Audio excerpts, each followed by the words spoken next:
आज के लेक्चर में हम कवर करेंगे थ्रॉटलिंग प्रोसेस या फिर थ्रॉटलिंग वॉल्व। थ्रॉटलिंग जो प्रोसेस है या थ्रॉटलिंग वॉल्व है वो एक एक्सपेंशन डिवाइस होती है। तो ये जो थ्रॉटलिंग वॉल्व होगा ये एक एक्सपेंशन डिवाइस होगा। एक्सपेंशन डिवाइस से मतलब ये है, जैसे मैंने टरबाइन बताया था, तो टरबाइन क्या है, एक एक्सपेंशन डिवाइस है, लेकिन टरबाइन एक आइसेंट्रोपिक एक्सपेंशन डिवाइस है और ये एक आइसेंथैल्पिक एक्सपेंशन डिवाइस है। तो इन दोनों का यूज हम रेफ्रिजरेशन में करते हैं, तो इसे हम समझते हैं। ये एक पाइप है, इसमें हमने ये पोरस प्लग लगाया और ये जो पोरस प्लग है, इस पोरस प्लग को हम partially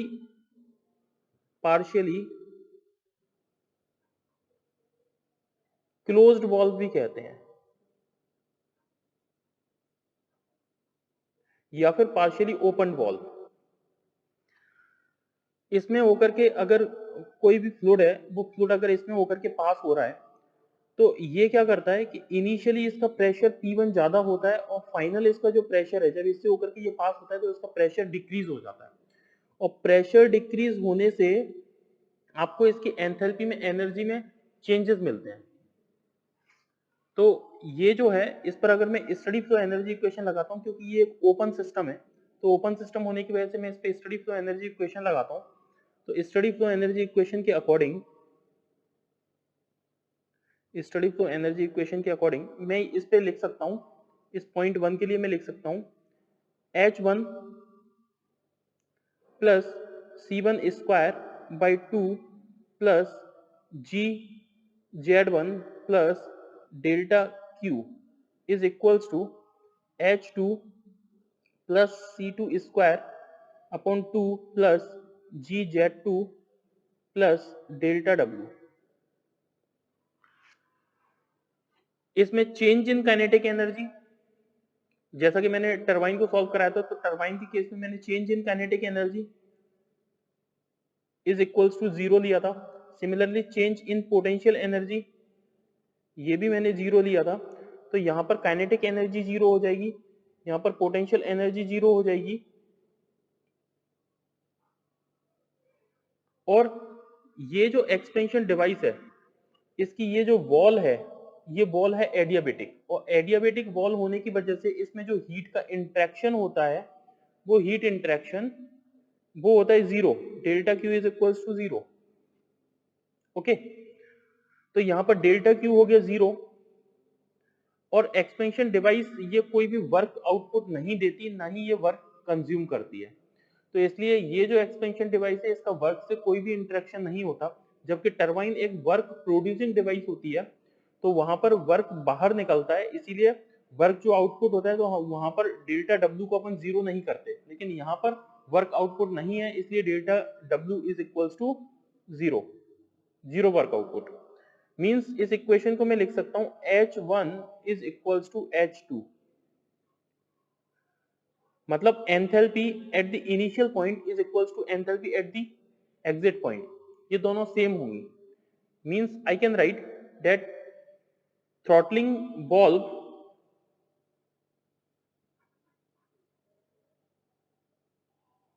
valve is an isenthalpic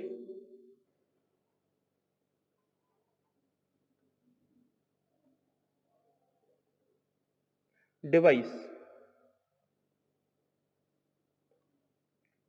तो ये एक आइसेंथैल्पिक डिवाइस है।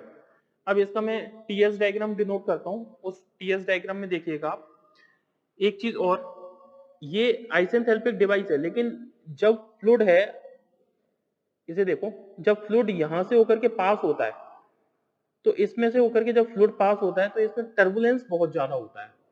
तो टर्बुलेंस होने की वजह से जो फ्लूइड के पार्टिकल्स हैं वो आपस में टकराते हैं, और टकराने की वजह से इनमें फ्रिक्शन जनरेट होता है, और वो फ्रिक्शन बहुत ज्यादा हाई होता है, फ्रिक्शन काफी हाई होता है। तो हाई फ्रिक्शन होने की वजह से ये जो प्रोसेस है वो रिवर्सिबल नहीं होती, ये प्रोसेस इरिवर्सिबल प्रोसेस होती है। Means this process is an irreversible process.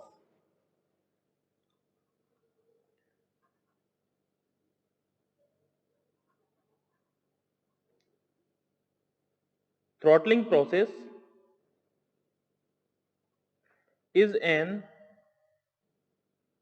irreversible process।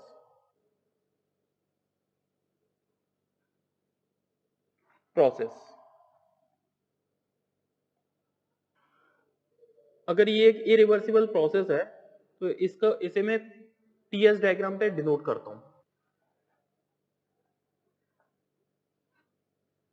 ये है temperature entropy diagram for throttling ball. T इधर है, एस इधर है, ये है डोम, ये है क्रिटिकल पॉइंट। इससे ये वाली ये जो लाइन है ये बताती है सैचुरेटेड लिक्विड, और ये वाली जो लाइन है ये बताती है सैचुरेटेड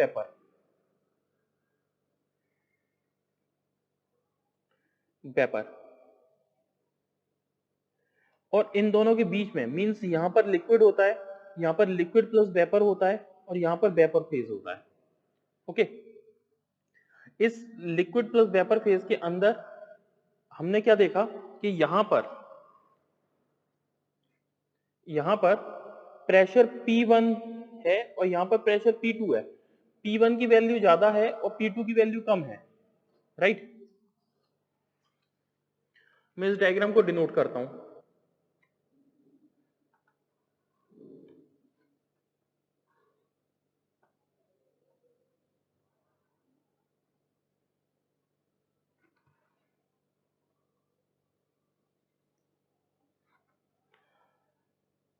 अगर जो इनिशियल प्रेशर है P1 वो एट सैचुरेटेड लिक्विड का प्रेशर है, सैचुरेटेड लिक्विड,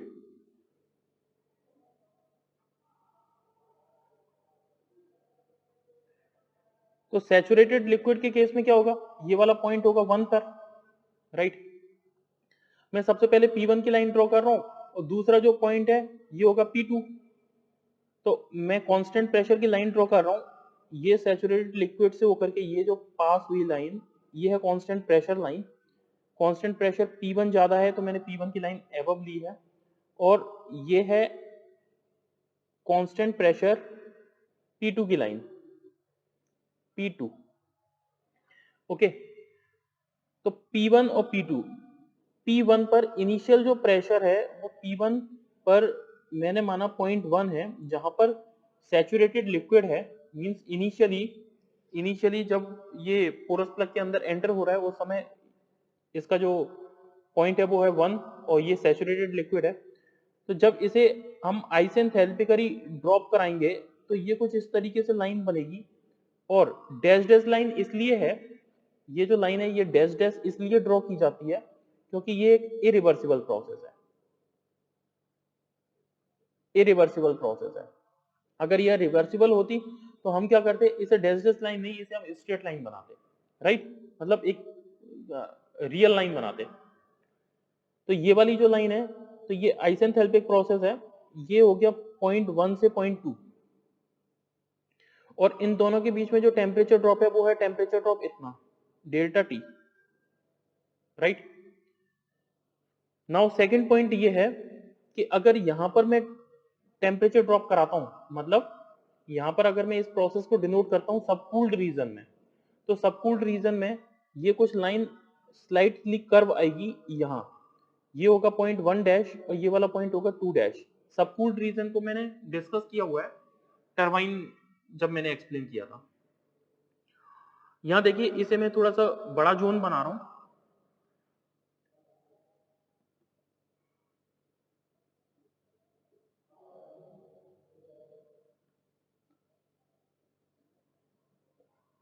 ये है 1 डैश, ये है 2 डैश, ये प्रेशर है P1, ये वाला प्रेशर है P2। ये ड्रॉप हुआ, जब ये ड्रॉप हुआ तो इसका जो टेम्परेचर ड्रॉप है, ये जो टेम्परेचर ड्रॉप है, अगर ये वाला टेम्परेचर ड्रॉप डेल्टा टी मैंने मान लिया 2, तो डेल्टा T2 की वैल्यू, डेल्टा T2 की वैल्यू वेरी वेरी लेस होगी किसके कंपैरिजन में, डेल्टा टी के कंपैरिजन में, डेल्टा टी के कंपैरिजन में, राइट। तो T2 की बहुत कम है। अगर मैं कंपैरिजन करूं टरबाइन के टीएस डायग्राम का और ये जो थ्रॉटलिंग वाल्व है उसके टीएस डायग्राम को, तो इन दोनों का कंपैरिजन देखिए।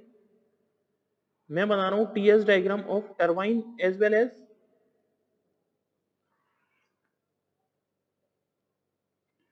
TS diagram of turbine and throttling valve.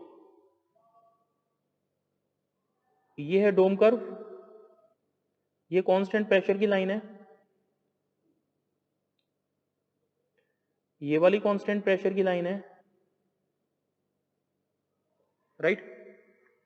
यहां देखिए, अगर मैं यहां पर सबकूल्ड कराता हूं तो सबकूल्ड के केस में, टरबाइन के केस में लाइन आएगी स्ट्रेट, और ये जो थ्रॉटलिंग वाल्व है, थ्रॉटलिंग वाल्व के केस में लाइन आएगी कुछ कर्वेचर। तो ये जो पॉइंट है ये है 1 डैश, ये है 2 डैश, और इस वाले पॉइंट को मैं मान रहा हूं 2 डबल डैश, ये वाला जो पॉइंट है, राइट। इसे मैं और जरा बड़ा करके दिखाता हूं। ये लाइन है आइसेंट्रोपिक और ये वाली लाइन है आइसेंथैल्पिक, और ये जो कर्व की लाइन है प्रेशर की, ये कुछ लाइन इस तरीके से जा रही है, राइट।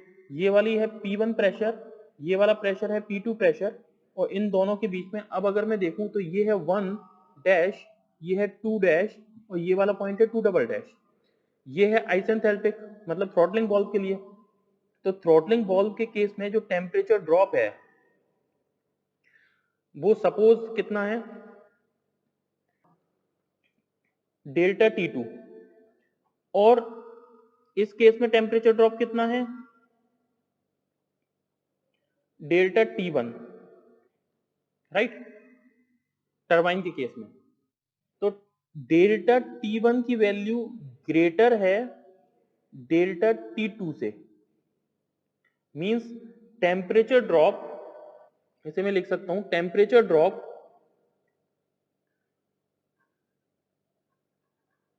इन turbine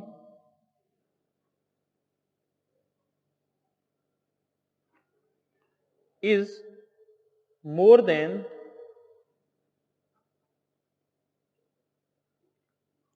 temperature drop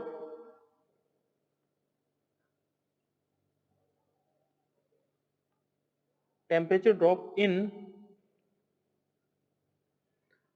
throttling process.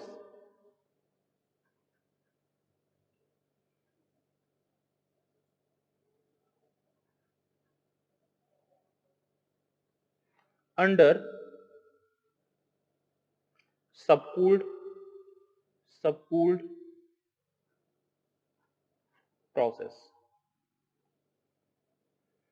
तो सबकूल्ड के केस में टेम्परेचर ड्रॉप एंथैल्पी में, कांस्टेंट एंथैल्पी के केस में कम होता है और एडियाबेटिक के केस में ज्यादा होता है।